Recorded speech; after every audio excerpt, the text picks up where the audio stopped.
Hello दोस्तों, स्वागत करते हैं आपका अपने यूट्यूब चैनल अध्ययन एक्सप्रेस में। दोस्तों आज हम जूनियर सुपर टेट 2021 से रिलेटेड सोशल साइंस के इंपॉर्टेंट क्वेश्चंस की चर्चा करेंगे, जिसमें दोस्तों आज हम प्रैक्टिस सेट 3 हल करने जा रहे हैं।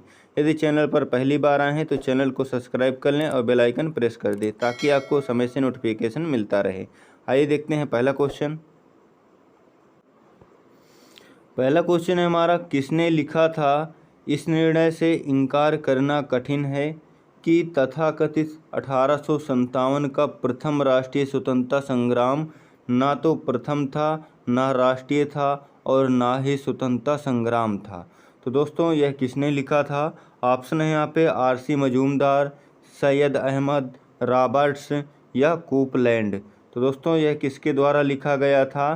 तो ये लिखा गया था आर.सी. मजूमदार द्वारा। इसलिए राइट आंसर हो जाएगा option number A. Option number A इसका दोस्तों राइट आंसर हो जाएगा। आइए देखते हैं अगला क्वेश्चन। अगला क्वेश्चन है दोस्तों, सत्य शोधक समाज की स्थापना किसने की थी? तो यहाँ पे ऑप्शन है हमारे बी.आर. अम्बेडकर, केशव चंद्र सेन, पंडिता रमाबाई या ज्योतिबा फूले। तो दोस्तों सत्यशोधक समाज की स्थापना ज्योतिबा फूले द्वारा की गई थी, इसलिए इसका राइट आंसर हो जाएगा option number D. Option number D इसका राइट आंसर हो जाएगा। ठीक है, अगला क्वेश्चन है दोस्तों, देसी भाषा प्रेस अधिनियम किस वर्ष पारित किया गया?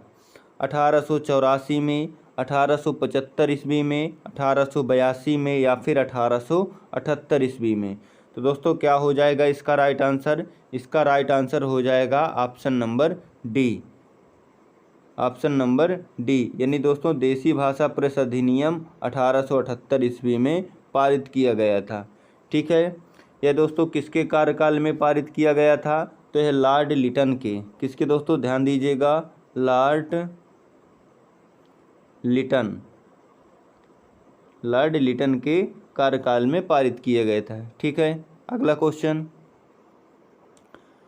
क्वेश्चन है हमारा, कांग्रेस गिरने के लिए लड़खड़ा रही है और भारत में रहते हुए मेरी एक विशेष महत्वाकांक्षा है कि इसके शांतिपूर्ण अवसान में भी इसकी सहायता करूं। यह घोषणा किसके द्वारा की गई थी? ऑप्शन है यहाँ पे कर्जन ने, डफरिन ने, हैमिल्टन ने या फिर इरविन ने। तो दोस्तों यह कथन किसके द्वारा कहा गया था?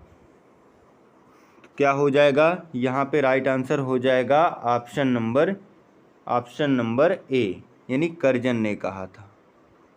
किसने कहा था दोस्तों?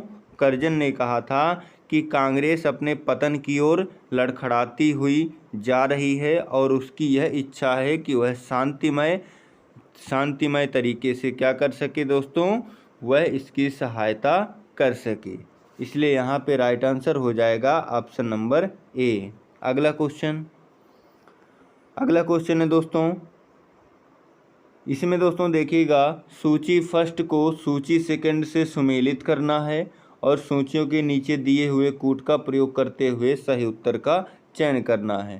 तो यहाँ पे देखेंगे सूची फर्स्ट में क्या है और सूची सेकंड में क्या है, देख लीजिए यहाँ पे। तो दोस्तों यहाँ पे ए नंबर में दिया है चटगांव शस्त्रागार, काकोरी षड्यंत्र, लाहौर षड्यंत्र, गदर पार्टी, और दूसरी तरफ दोस्तों इससे संबंधित व्यक्ति दिए हुए हैं। तो इसमें मिलान करना है। ठीक है, आइए देखते हैं क्या हो जाएगा इसका राइट आंसर। मिलाते हैं दोस्तों। चटगांव शस्त्रागार ये किससे संबंधित था? चटगांव दोस्तों ये हमारा किससे संबंधित है? तो यह हमारा सूरसेन से संबंधित है, यानी 3 पे हो जाएगा। और काकोरी षड्यंत्र यह किससे संबंधित है? तो दोस्तों राम प्रसाद बिस्मिल जी से संबंधित है। और ये लाहौर षड्यंत्र यह किससे द्वारा संबंधित है? तो दोस्तों जतिन दास। और गदर पार्टी लाला हरदयाल। तो दोस्तों यहाँ पे हमारा राइट आंसर क्या हो जाएगा? आइए यहाँ पे कूट देखेंगे यहाँ पे। तो क्या हो जाएगा राइट आंसर? राइट आंसर हो जाएगा हमारा ऑप्शन नंबर सी। क्या हो जाएगा? ऑप्शन नंबर सी, यानी ए का तीसरा और बी का चौथा किए थे ना दोस्तों। ए का तीसरा, बी का चौथा और लाहौर षड्यंत्र जतिन दास और गदर पार्टी लाला हरदयाल। इस प्रकार हमारा ऑप्शन नंबर सी इसका राइट आंसर हो जाएगा। ठीक है, अगला क्वेश्चन है हमारा, निम्नलिखित में से भारतीय राष्ट्रीय कांग्रेस के किस अधिवेशन में बाल गंगाधर तिलक ने अभिव्यक्त किया था, क्या किया था? स्वराज मेरा जन्मसिद्ध अधिकार है और मैं उसे लेकर रहूँगा। ऑप्शन ए में है बनारस अधिवेशन 1905, कलकत्ता अधिवेशन 1906, सूरत अधिवेशन 1907 या लखनऊ अधिवेशन 1916। तो दोस्तों किस अधिवेशन में बाल गंगाधर तिलक ने ऐसा कहा था? तो इसका राइट आंसर क्या हो जाएगा? इसका राइट आंसर हो जाएगा ऑप्शन नंबर डी, यानी लखनऊ अधिवेशन 1916 में यह बात कही थी। अगला क्वेश्चन है हमारा, गांधी की सत्याग्रह रणनीति में निम्नलिखित में से किसे सबसे अंतिम स्थान प्राप्त है? बहिष्कार, धरना, उपवास या हड़ताल? तो दोस्तों गांधी जी ने हड़ताल को सबसे अंतिम स्थान दिया था। किसमें? सत्याग्रह नीति में। ठीक है, इसलिए राइट आंसर हो जाएगा ऑप्शन नंबर डी। और दोस्तों गांधी जी ने कहा था हड़ताल हमारा क्या है? ब्रह्मास्त्र है। ठीक है, इसलिए इसका राइट आंसर हो जाएगा ऑप्शन नंबर डी। अगला क्वेश्चन है दोस्तों, किस भारतीय ने विदेश में पहली गणतंत्रात्मक सरकार की स्थापना की थी? पहली गणतंत्रात्मक सरकार की स्थापना की थी। तो दोस्तों इसका राइट आंसर क्या हो जाएगा? किसने किया था? तो महेंद्र प्रताप द्वारा की गई थी। इसलिए राइट आंसर है दोस्तों option number A. Option number A इस क्वेश्चन का राइट आंसर हो जाएगा। अगला क्वेश्चन है दोस्तों, पूना समझौते का क्या उद्देश्य था? हिंदू मुस्लिम एकता, दलित वर्ग को प्रतिनिधित्व देना, राजाओं को विशेषाधिकार देना या द्वैध शासन पर पुनर्विचार करना? तो दोस्तों पूना समझौते का क्या उद्देश्य था?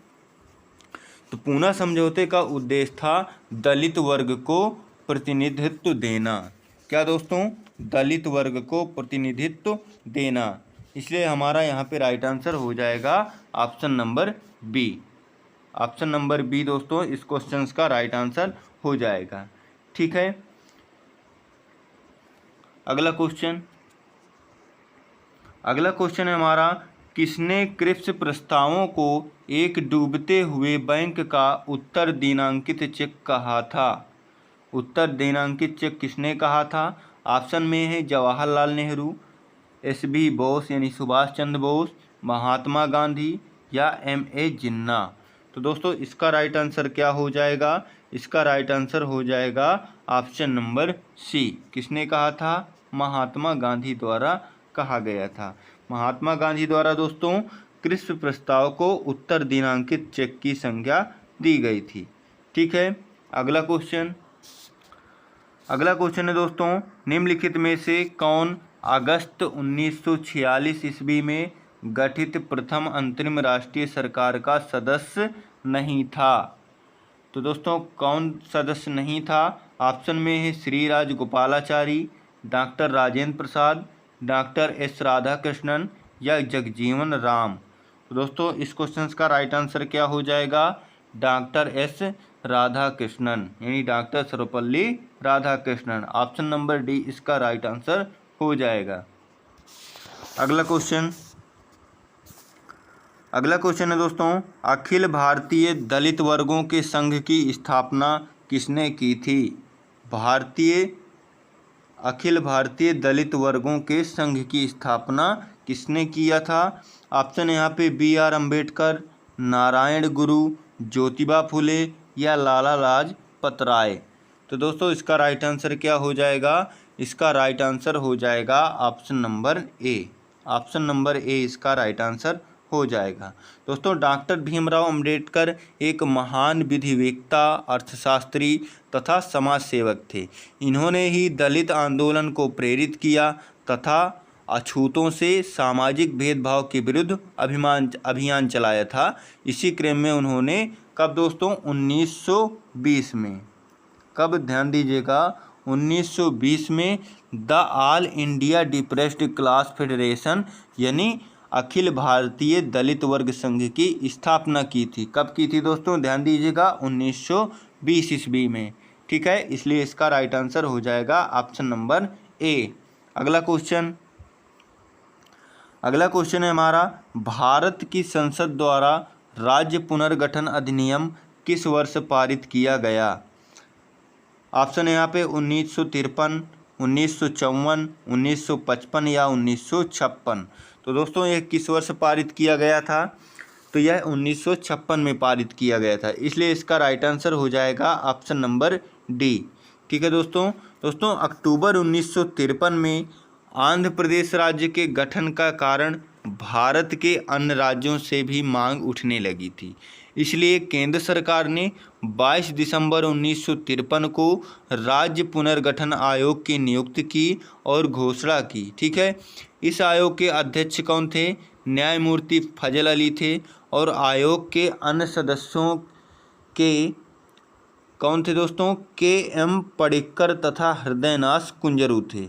और दोस्तों आयोग ने 30 दिसंबर, कब, ध्यान दीजिएगा, 30 दिसंबर 1955 को अपनी रिपोर्ट केंद्र सरकार को सौंप दी थी।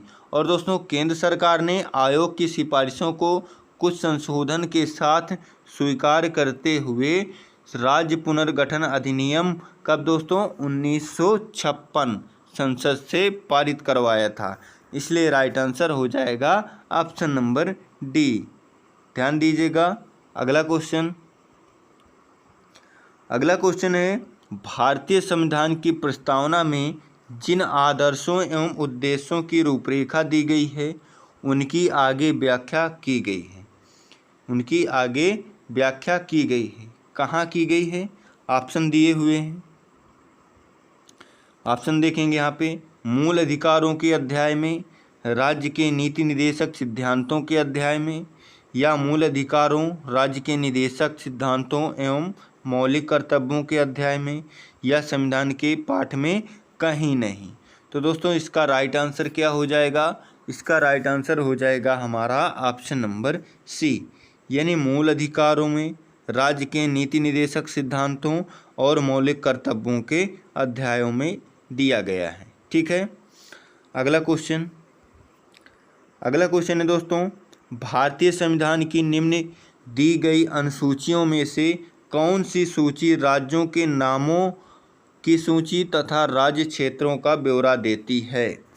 कौन सी सूची दोस्तों राज्यों के नामों तथा राज्य क्षेत्रों का ब्यौरा देती है? तो यह हमारी पहली सूची देती है, इसलिए इसका राइट आंसर हो जाएगा option number A. Option number A इसका राइट आंसर हो जाएगा। अगला क्वेश्चन है हमारा, भारतीय संविधान द्वारा प्रदत्त निम्न में से कौन सा अधिकार गैर नागरिकों को भी उपलब्ध है? ऑप्शन है यहाँ पे, अभिव्यक्ति की स्वतंत्रता, देश के किसी भी भाग में घूमने व बसने का अधिकार, संपत्ति अर्जित करने का अधिकार, या संवैधानिक निराकरण का अधिकार। तो दोस्तों ऐसा कौन सा अधिकार है जो गैर नागरिकों को भी उपलब्ध है? तो क्या है इसका राइट आंसर? इसका राइट आंसर हो जाएगा option number D. Option number D इसका राइट आंसर हो जाएगा, यानी संवैधानिक निराकरण का अधिकार। ठीक है दोस्तों, अगला क्वेश्चन है हमारा, संसदीय स्वरूप के शासन का प्रमुख लाभ क्या है? ऑप्शन में दिया है, कार्यपालिका और विधानमंडल दोनों स्वतंत्र रूप से कार्य करते हैं। अगला है, यह नीति को निरंतरता प्रदान करता है और यह अधिक दक्ष है। अगला कह रहा है, कार्यपालिका विधानमंडल के प्रति उत्तरदायी बना रहता है। और लास्ट है, सरकार के अध्यक्ष को निर्वाचन के बिना नहीं बदला जा सकता है। तो दोस्तों यहाँ पे राइट आंसर हमारा क्या हो जाएगा? यहाँ पे हमारा राइट आंसर हो जाएगा ऑप्शन नंबर सी, यानी दोस्तों कार्यपालिका विधानमंडल के प्रति उत्तरदायी बना रहता है। यही दोस्तों संसदीय स्वरूप के शासन का प्रमुख लाभ है, इसलिए ऑप्शन नंबर सी हमारा यहाँ पे करेक्ट आंसर हो जाएगा।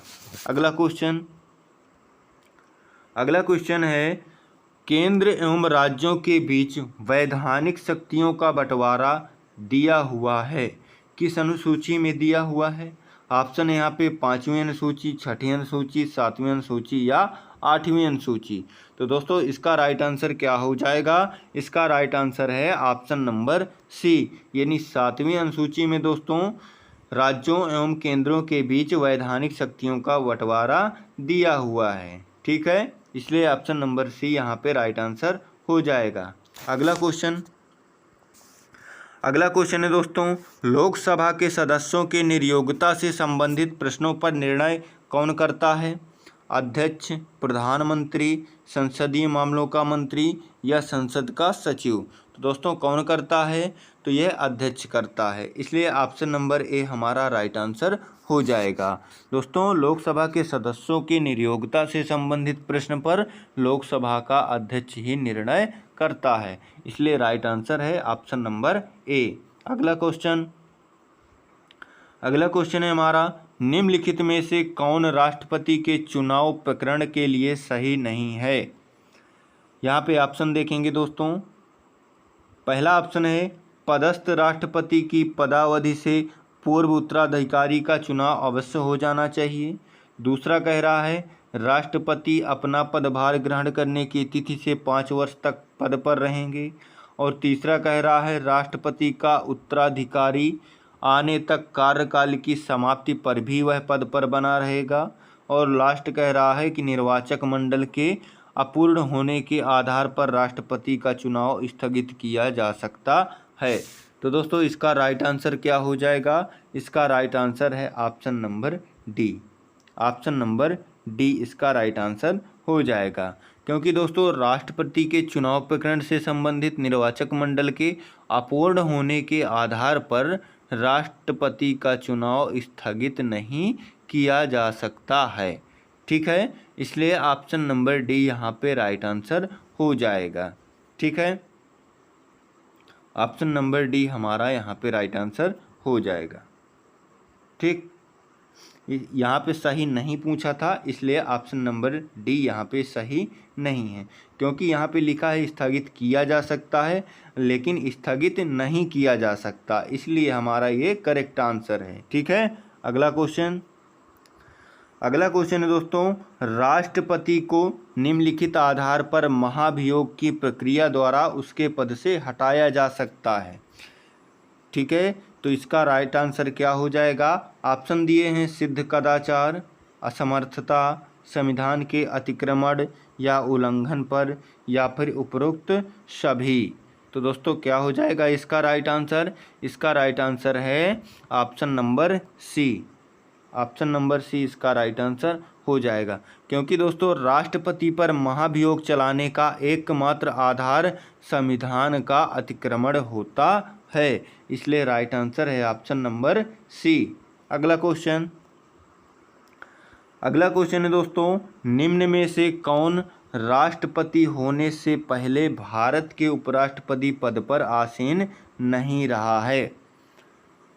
तो कौन नहीं रहा है? ऑप्शन में दिए हैं doctor S Radhakrishnan, doctor Zakir Hussain, Neelam Sanjiva Reddy या आर वेंकटरमन। दोस्तों इसका राइट आंसर क्या है? इसका राइट आंसर है ऑप्शन नंबर सी, यानी नीलम संजीव रेड्डी के अलावा कौन दोस्तों? नीलम संजीव रेड्डी के अलावा अन्य सभी भारत के राष्ट्रपति बनने से पहले भारत के उपराष्ट्रपति पद पर रहे हैं। ठीक है, इसलिए यहाँ पे राइट आंसर क्या है? Option number C. Option number C इसका राइट आंसर हो जाएगा, क्योंकि दोस्तों राष्ट्रपति होने के पहले यह उपराष्ट्रपति के पद पर नहीं थे, इसलिए हमारा option number C correct answer हो जाएगा। अगला क्वेश्चन है, लोकसभा की सामान्यतः अवधि 5 वर्ष की होती है, कब से? ऑप्शन है चुनाव परिणाम घोषित होने की तिथि से, प्रथम बैठक के लिए नियत तिथि से, या सदस्यों के शपथ ग्रहण की तिथि से, या फिर लोकसभा के अध्यक्ष के चुनाव की तिथि से। तो दोस्तों क्या हो जाएगा इसका राइट आंसर? इसका राइट आंसर है हमारा ऑप्शन नंबर बी, यानी जब दोस्तों प्रथम बैठक के लिए नियत तिथि से इसकी अवधि क्या होती है, 5 वर्ष की होती है। इसलिए राइट आंसर क्या है, option number B. Option number B हमारा दोस्तों राइट आंसर हो जाएगा। यह दोस्तों अनुच्छेद 83(2) के अनुसार है। किसके? अनुच्छेद 83(2). ठीक है, ध्यान दीजिएगा। इसके अनुसार लोकसभा का कार्यकाल प्रथम बैठक की तारीख से 5 वर्ष तक का होता है।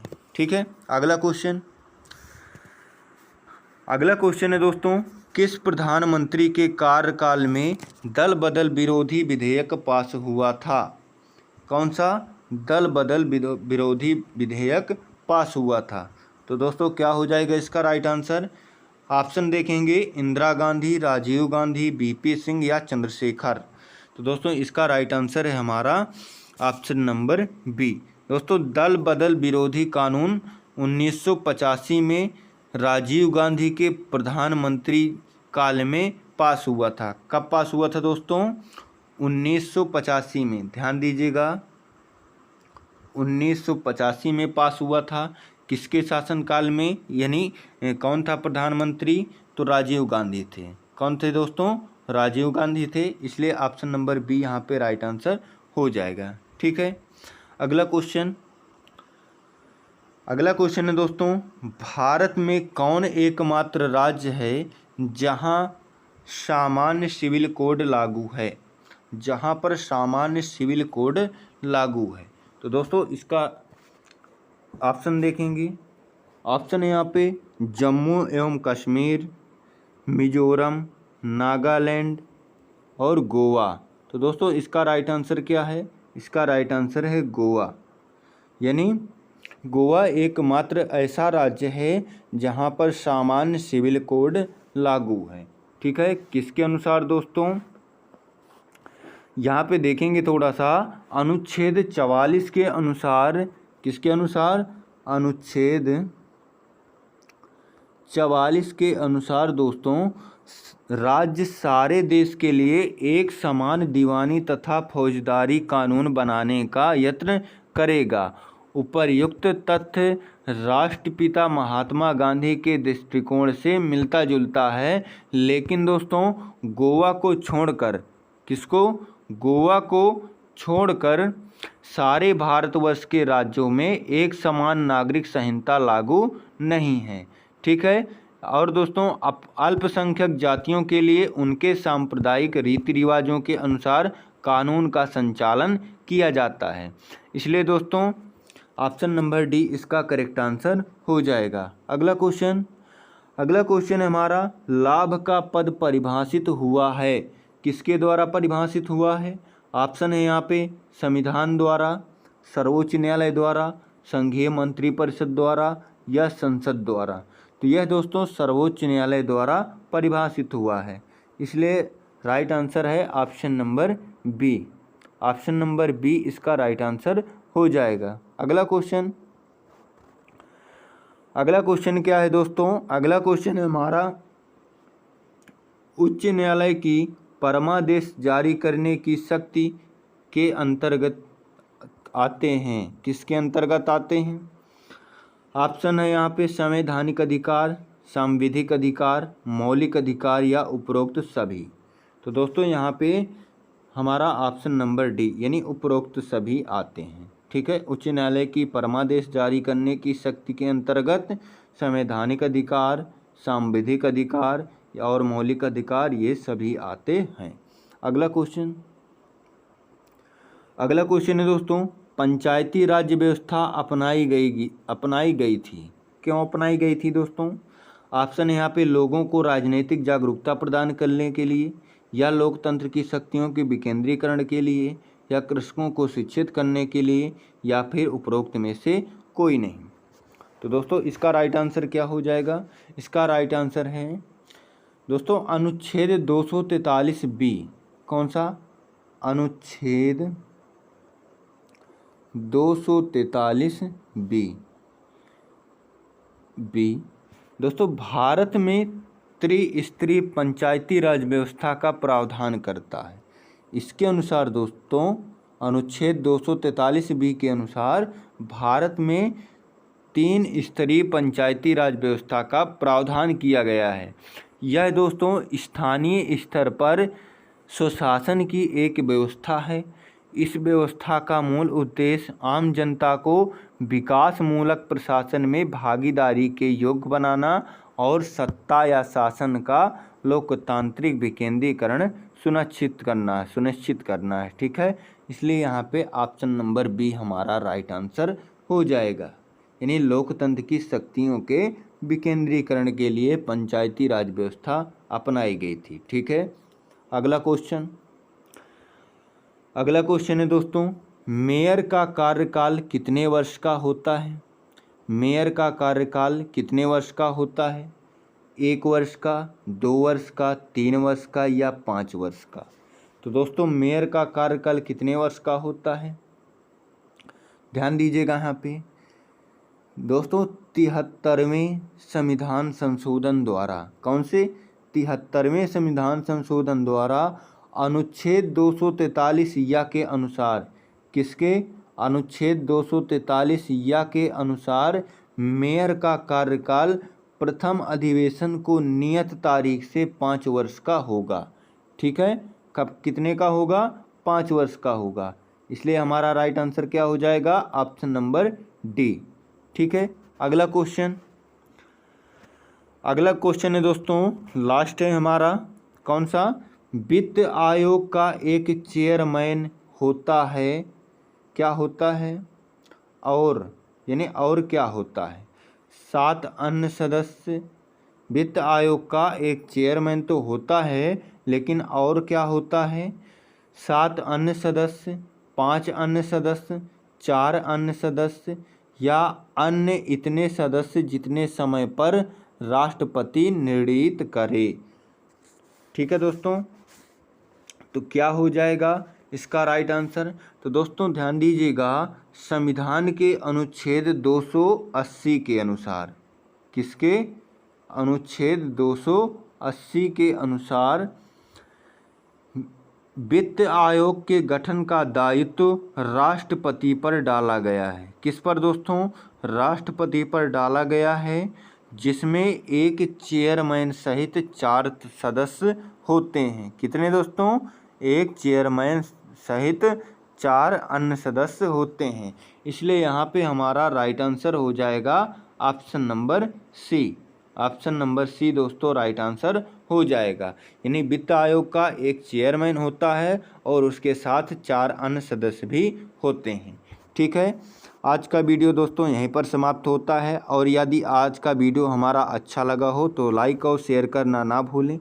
यदि चैनल पर पहली बार आए हैं तो चैनल को सब्सक्राइब कर लें और बेल आइकन प्रेस कर दें, ताकि आपको समय से नोटिफिकेशन मिलता रहे और आपको ऐसी ही वीडियो प्राप्त होती रहे। मिलेंगे दोस्तों अगले वीडियो में। जय हिंद, जय भारत।